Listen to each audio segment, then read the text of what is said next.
Hello, my name is Austin Craver. Today, I will be looking at four leadership theories and models. In order, they are contingency leadership theory, continuum theory, path goal leadership theory, and leadership substitutes theory. Contingency leadership theory was developed in 1951 by Fred E. Fiedler and was later further developed by Tannenbaum and Schmidt. Contingency theory exists on a continuum between leaders and followers and considers both personality and behavior. Look at the framework. It is composed of followers, leader, and the situation. Sartoris et al. Stated that experience alone is unlikely to lead to the development of expert leaders. And I believe that this is particularly true in today's world, right? So instead of just looking at the experience on its own, we consider the followers, right? The subordinates. What are their capabilities and what motivates them? Looking at the leader, we also consider personality traits and behavior in addition to experience. And then the situation. What is the task at hand? How is it structured? And what is the environment in which it takes place? Finally, we consider the LPC, or the least preferred coworker. Now, this is a scale that analyzes one's alignment with a task or a relationship using a scale between 1 and 8.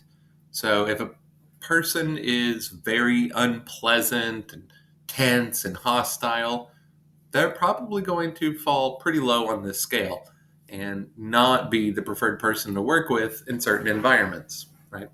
Now, just because someone's hostile, right, doesn't always mean that it's going to be absolutely negative, right? Maybe there are some situations where this would be beneficial. I don't know what that situation is, but just the same.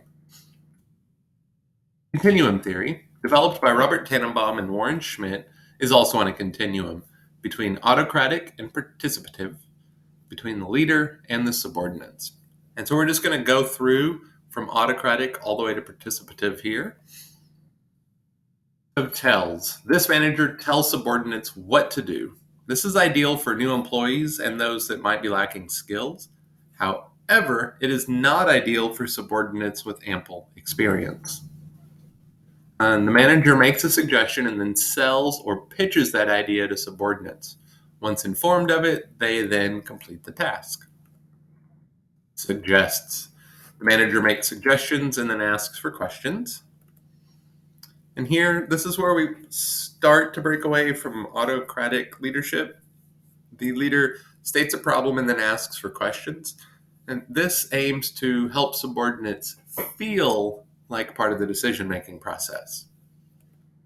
It's not until the manager states the problem and then actually considers the feedback that they become part of that process, right? Up until now, it's very autocratic. But this is where it shifts. At the delegate stage, the leader states the problem, the team formulates the plan, and then moves forward with really minimal input from the leader. And then finally abdicates. This is where the team states the problem, maps their own course to a successful outcome, and then completes the required tasks.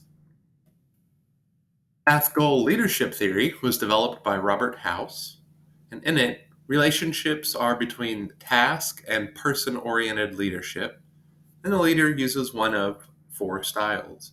So directive, right? They're just telling subordinates what to do. Supportive, where they're serving more as a mentor. Participative, right? Working together. And then achievement-oriented, where there's a lot more autonomy and the people are working based on their own need for achievement. Then leadership substitutes theory.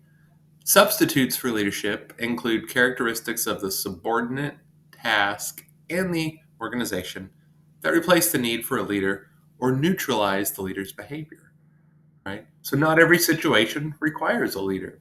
And in certain situations, the subordinates may fill in as leaders based on the situation. And then looking at the characteristics of the followers, the task, the organization, there's not always a reason for there to be a leader, right? and oftentimes they get substituted or neutralized. So, looking at my career, I work as an instructional coach at the secondary level. So, when I'm thinking of implementing one of these theories, the first thing that came to mind was path goal leadership theory. So, as an instructional coach, I do a few things. Every week, I attend PLC meetings, I lesson plan with teachers, and then I observe classroom instruction. So PLC, right? Professional Learning Committees. These are content area meetings. So, for example, every Monday at 10:30 a.m., I'm in an English language arts and reading PLC meeting. And as stated by Rucker and King, managers have exhibited renewed interest in having employees participate in the planning of their work activities. Now, that statement's almost 40 years old, but just as true today, right? So, during PLC meetings is a perfect time for me to help guide a teacher in coming up with their own goals, right? Once they have the goal, when I'm working with them for lesson planning, we can embed certain strategies and best practices that are focused on that goal. Then I come back the next week and I observe their classroom instruction. I can then monitor for signs of progress towards the goal or point out obstacles and workarounds, right? Here's a reference slide for the articles and the text referenced in this presentation. I thank you very much for taking the time to listen to me today, and have a good rest of the year. Yes, good year.